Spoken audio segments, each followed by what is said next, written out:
Local first responders got more training today on how to better interact with people who have autism, brain injuries, or other developmental disabilities. The program, created by founder of Unpuzzled Parents Connect, Whitney Price, aims to prevent misunderstandings during emergencies. Today's session at the Hampton Inn on Emerson continued the IMPACT program, which gives officers tools to handle these calls more safely and effectively. Members from several local public safety and health agencies went to the session. National Speaker Steve Slack traveled from Charleston, West Virginia, to lead the training, focusing on helping emergency personnel identify signs of hidden or invisible disabilities during high-stress calls. Most disabilities are hidden, and unfortunately people misunderstand that there's a disability. They also want to look at medical conditions associated with the disability.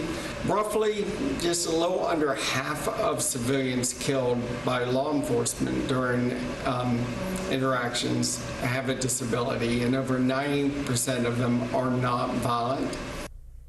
Slack says misunderstanding these behaviors can escalate situations.